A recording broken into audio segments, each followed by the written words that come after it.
Hey YouTube, I had a request to make a video by username BAM to show how I get water from my tank to my sump, and then from my sump back to my tank. So let's take a look. So let me just remove the fan and the covers so I can show you what's going on the inside.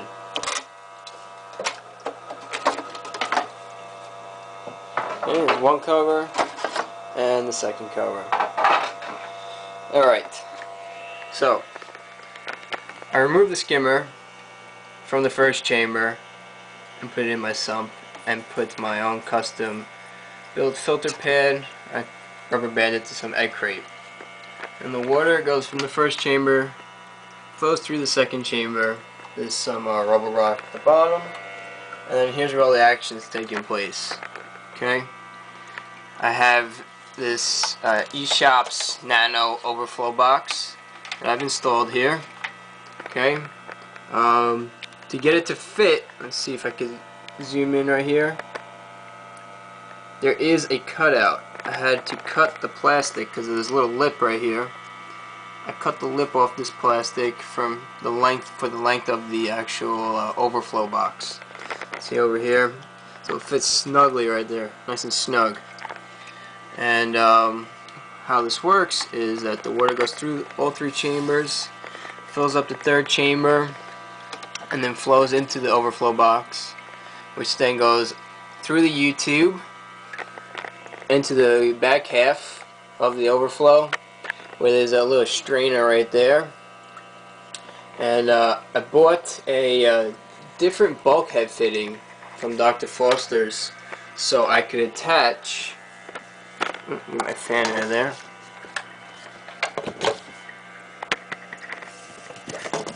Alright, so I could attach this vinyl tubing right there with a hose clamp. So it's basically an L-shape fitting that goes into the bulkhead, connects to the vinyl tubing because I didn't want to run PVC pipe. But it'd just be easier running the vinyl tubing.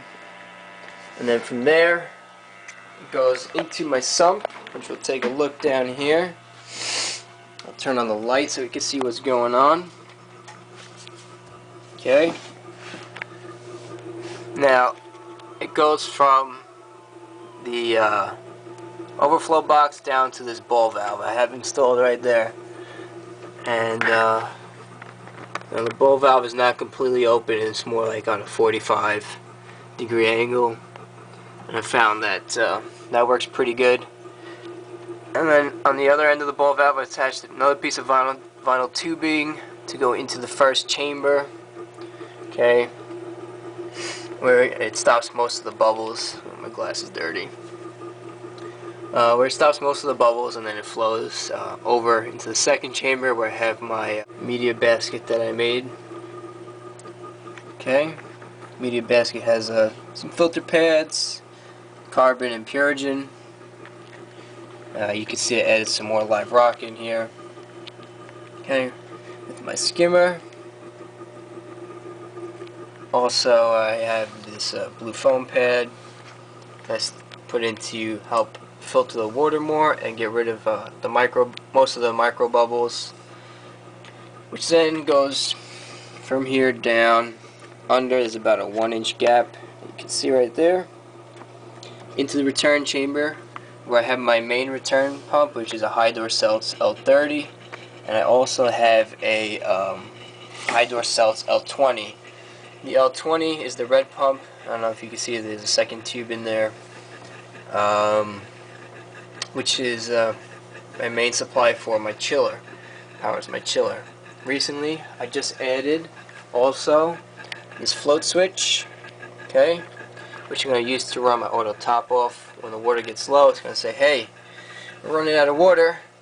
It's going to turn the pump on. The pump's going to pump water directly to the tank and into the sump, I mean. And then the float switch is going to close. It's going to say, hey, reef keeper light, we have enough water, and it's going to shut the pump off.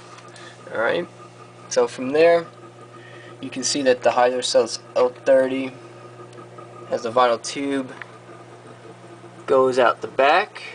Okay, because I drilled a couple holes in there, one for the return, one for the chiller. Goes out the back. Let's take a look over here. Comes up through here, around on an angle, and is secured with a plastic hose clamp right here to the original L fitting, that black L fitting that was on the original return pump that was in here. This is a 5/8 inch tubing, fits right over the original L fitting. Put a hose clamp so it doesn't come off, and that's basically it. That's how the water cycles through my system. Benefit of this is you have more water in the system. As you can see, that chamber 1, 2, and 3 are completely filled with water. Now, being completely filled with water is going to be making more stable the system. Also, now you're adding water that you have in your sump, so you're adding more water to your total system volume of water. So it helps to keep the tank more stable overall. Let's see what else. Oh, one more thing. Don't forget to subscribe, because for my subscribers, I have this right here, a 1 gallon mix of starter magnesium from Bulk Reef Supply. So to be eligible to win this, you have to subscribe. So hit the button at the top and please subscribe. If you have any questions or have any suggestions for future videos, please leave them in the comments below. Please don't forget to rate, comment, subscribe, like my videos. This is Archangel signing out.